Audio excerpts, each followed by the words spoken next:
기도하겠습니다.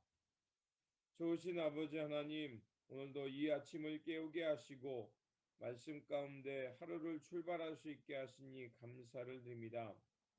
하나님, 우리가 언제 어디서나 주의 말씀 가운데 깨어있는 사람 되어서 진리를 추구하게 하시고 하나님 나라의 말씀을 귀하게 여기며 살아가는 저희들 될 수 있도록 도와주시옵소서. 무엇보다 아버지 하나님, 사사로움과 개인의 욕망에 사로잡히지 않기를 원합니다. 무엇보다도 우리의 중심이 예수 그리스도께 집중되게 하시고 하나님께서 이뤄가시는 선한 역사를 바라보면서 주님과 동행하는 삶의 자리가 되게 하여 주시옵소서. 우리 구주 예수 그리스도 이름으로 기도드립니다. 아멘. 오늘 우리에게 주신 말씀은 열왕기상 21장, 본문 읽기는 21장 1절에서 10절입니다. 그 후에 이 일이 있으리라. 이스라엘 사람 나봇에게 이스라엘의 포도원이 있어 사마리아 왕 아합의 왕궁에 가깝더니 아합이 나봇에게 말하여 이르되 내 포도원이 내 왕궁 곁에 가까이 있으니 내게 주어 채소밭을 삼게 하라. 내가 그 대신에 그보다 더 아름다운 포도원을 내게 줄 것이요 만일 내게 좋게 여기면 그 값을 돈으로 내게 주리라.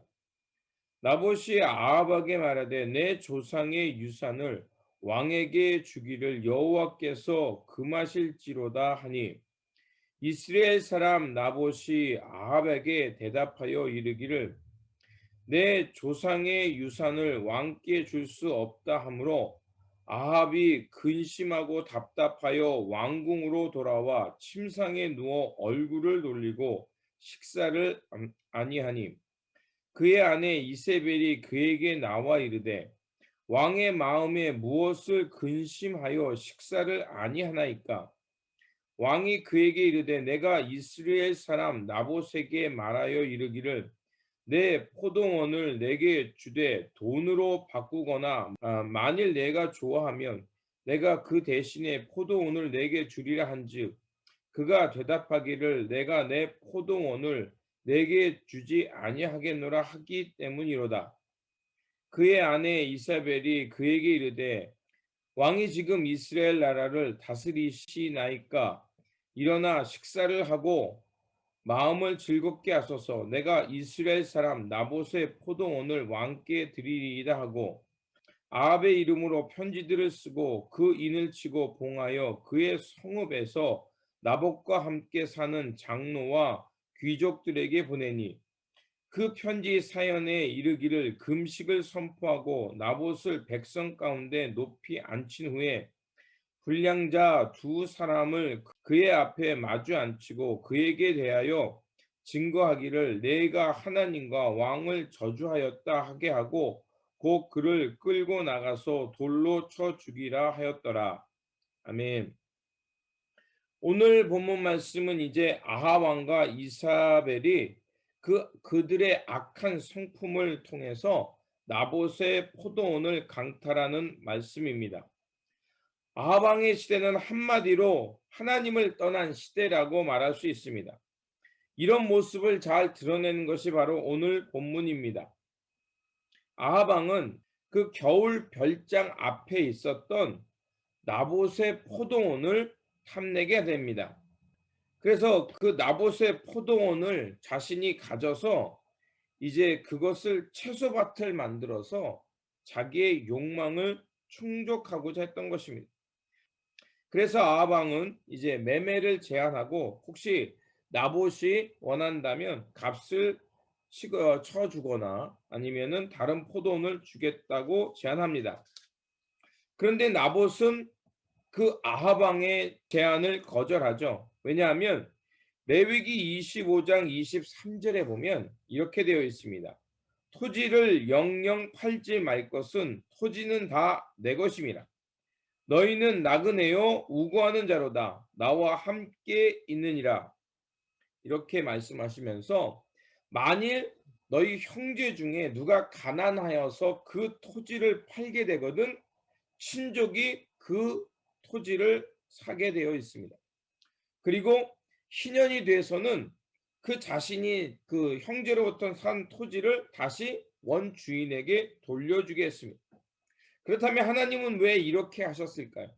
바로 그렇게 하신 이유는 땅은 하나님이 주신 것이기에, 그래서 그 땅에서 사는 사람들이 계속해서 그 땅에서 농사를 짓거나 또 그 땅에서 나오는 그, 그 생산물을 가지고 지속적으로 생명을 유지하며 살아갈 수 있도록 하게 한 것입니다.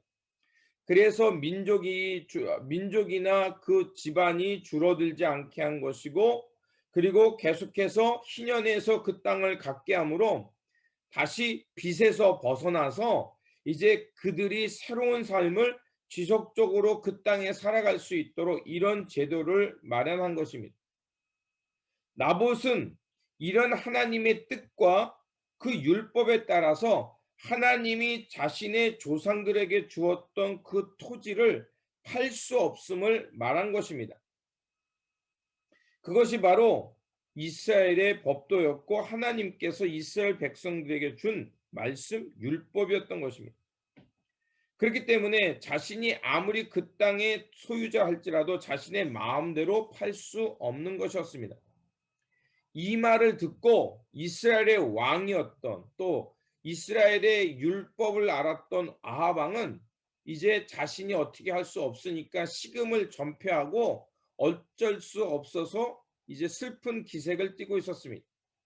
그때 왕이 식음을 전폐하고 용안이 안 좋다고 하니까 이제 그의 와이프인 그 이사벨 왕비가 찾아갑니다. 근데 왕비 이사벨은 페니키아 공주, 즉 이방에서 시집을 온 사람이죠. 그 사람은 하나님의 율법이나 하나님의 법도를 존중하지 않는 사람이었습니다. 그러니까 그는 어떤 생각을 합니까? 아합 왕이여, 당신은 이스라엘의 왕이 아닙니까? 왕은 그 모든 것을 자신의 욕구대로, 자신의 권한대로 할 수 있다라고 생각하는 사람이었습니다. 그래서 7절에 이렇게 말합니다. 그의 아내 이세벨이 그에게 이르되 왕이 지금 이스라엘 나라를 다스리시나이까? 일어나 식사를 하고 마음을 즐겁게 하소서. 내가 이스라엘 사람 나봇의 포도원을 왕께 드리이다. 자, 지금 이사벨의 얘기는 뭡니까?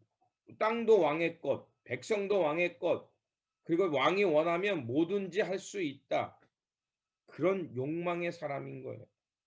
하지만 하나님의 백성 이스라엘 백성들은, 그들은 그런 천지 창조의 하나님을 경외하면서 땅을 내 맘대로 하는 것이 아니었고, 그 땅에서 살아가는 삶은 내 맘대로 사는 삶이 아니라 그 이 땅을 창조하시고 이스라엘 백성들에게 주신 하나님의 마음을 따라가고 하나님의 법도 하나님의 규례를 따라 살아가는 것이 바로 하나님의 백성, 그것이 세상과 구별되는 하나님의 거룩한 백성이라는 것을 그들은 하나님은 이스라엘 백성들에게 그렇게 말을 했던 거예요.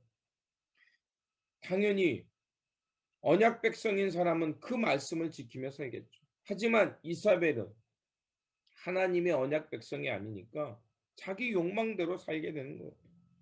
자, 그러니까 어떻게 합니까? 이사벨이 아합 왕의 이름으로 그 땅의 장로들과 귀족들에게 서신을 보냅니다. 근데 그 서신 속에는 뭐냐? 그 불량배 두 사람을 세워서 거짓 증인을 세워서 허위 재판을 해서 하나님과 왕을 모독했다고 해서 나봇이 돌에 맞아 죽게 하게 합니다. 그게 12절과 13절에 나옵니다. 이 12절과 13절에 금식을 선포하고 나봇을 백성 가운데 높이 앉히며 때에 불량자 두 사람이 들어와 그 앞에 앉고 백성 앞에서 나봇에 대하여 증언하여 이르기를 나봇이 하나님과 왕을 저주하였다 하며 무리가 그를 성읍 밖으로 끌고 나가서 돌로 쳐 죽였다. 자, 이 말씀은 뭘 말할까요? 왕, 그리고 왕의 이름으로 이런 허위 재판을 내리려고 하니까 지금 단순히 두 불량배만의 문제가 아닙니다. 하나님의 장로들과 귀족들은 뭐냐면 바로 하나님의 공의를 세워야 될 책임이 있는 사람들이었어요. 그들 모두가 하나님의 말씀을 두려워하지 아니하니까 허위 재판을 서슴없이 열고요. 분명히 이것이 거짓 서신이고 잘못된 재판을 요구하는 건데 불구하고 저항하지 않고 허위 재판을 해서 무고한 사람을 그 땅에서 죽게 합니다. 지금 이 본문이 말하는 것이 무엇이겠습니까? 하나님을 멸시하는 세상, 하나님의 말씀을 소중하게 여기지 않는 세상이 결국 그 왕과 그 사회와 그 사회에 있는 지도층들이 얼마나 타락한 삶을 살아가는지를 보여주고 있는 것입니다. 하나님이 그런 시대와 사회를 그냥 둘 수 있겠습니까? 하나님은 엘리야에게 임하여서 그 아합에게 내릴 심판에 대해서 말씀해 주십니다. 아합 왕과 이세벨은 허위 재판으로 나봇이 죽었다는 소식을 듣고요. 그 나봇의 포도원을 차지하려고 그것을 좋아서 내려갑니다. 그때 하나님은 엘리야를 보내서 이렇게 말합니다. 그 아합 왕에게 하나님의 심판이 내릴 건데 첫 번째, 나봇의 죽음은 이제 아합 당신이 책임져야 한다. 둘째, 나봇이 죽어 그 피를 개들이 핥듯이 아합 왕 당신도 이제 그 당신의 피를 개들이 핥게 될 것이다. 이렇게 얘기합니다. 왕의 죽음인데 왕의 죽음을 애도하지도 못하고 객사해서 그의 피를 저 들개가 핥는다는 아주 처참한 죽음에 대해서 얘기하는 거죠. 앞에도 말씀드린 것처럼 왕과 또 그 장로들과 그 지도자들이 하나님의 율법을 얼마나 업신여기는 시대였는가를 오늘 말해주고 있는 것입니다. 하나님께서 왕을 세웠다. 하나님께서 특별한 위치에 소명을 주셨다라는 것은 무엇을 말하냐? 그것은 하나님의 언약 백성으로서 바른 길로 인도해낼 책임이 있다는 것입니다. 하나님의 말씀을 지키며 하나님의 뜻을 쫓아서 그 언약 백성답게 거룩하게 살아낼 책임이 그 대리자, 세움받은 자, 지도자들에게 있다는 것입니다. 그런데 그들은 자신에게 주어진 특권과 권한을 가지고 그것을 가지고 자기들의 기쁨과 자신의 욕망을 채우는 도구로 사용했다는 것입니다. 하나님의 뜻을 수호하는 것이 아니라 율법을 무시하고 자기네 욕심과 탐욕을 채우기 위해 권력을 사용한 것입니다. 그들은 하나같이 하나님의 공의를 무너뜨렸습니다. 하나님이 주신 은사와 힘을 가지고 남용하고 자신의 욕망의 충족의 도구로 사용한 것입니다. 오늘 후반부에 보면 엘리야의 이 이야기를 듣고 아합 왕이 잠시 슬퍼합니다. 그런데 그는 또다시 그 다음 절에 보면 아모리 사람들이 한 것처럼 본받으며 우상 숭배하며 혐오스러운 행동을 했다라고 26절에 나옵니다. 잠깐 일시적으로 회개했는지는 모르지만 그는 전심으로 전인격적으로 회개하지 않으니까 금방 또다시 자기 욕심과 욕망에 빠져서 하나님의 뜻은 등한시했다는 것입니다. 우리가 이 말씀을 통해 깨닫는 것은 하나님이 오늘 우리를 부르신 것, 하나님이 우리 가운데 지금 하나님의 특별한 은사를 주시고 또 특별한 은혜를 주시고 남다른 하나님의 특별함을 주셨다는 것은 바로 우리로 하나님의 공의와 공법을 세우는 일에 열심을 다하라는 것입니다. 그러므로 우리가 욕심과 탐욕에 사로잡히지 않도록 다시 한번 하나님 앞에서 우리의 마음을 잘 살피면서 하나님께서 주신 은사와 믿음, 또 하나님께서 주신 특별한 은혜를 가지고 하나님 나라와 의를 세우는 일에 힘쓰며 살아가야 되는 그런 청지기의 삶을 살아내시기를 다시 한번 주님의 이름으로 축원드립니다. 기도하겠습니다. 좋으신 아버지 하나님, 아합 왕의 그 그릇된 삶을 통해서 우리가 다시 한번 우리의 삶을 뒤돌아보게 하여 주시니 감사를 드립니다. 아합 왕은 하나님으로부터 대리자로 기름 부음을 받았음에도 불구하고 그것을 가지고 자신의 욕망과 눈의 안목을 충족시키는 일에 사용하면서 무고한 사람을 죽였고 허위 재판을 열면서 하나님의 공의를 훼손하였습니다. 주님, 그러한 모습은 오늘 이 땅에서도 똑같이 일어날 때도 있습니다. 그러하오니 아버지 하나님, 우리가 순간적으로 슬퍼하는 것으로 끝나지 않게 하시고 우리가 전인격적으로 전심으로 하나님 앞에 회개해서 이 탐욕과 욕심에 사로잡히지 않도록 도와주시옵소서.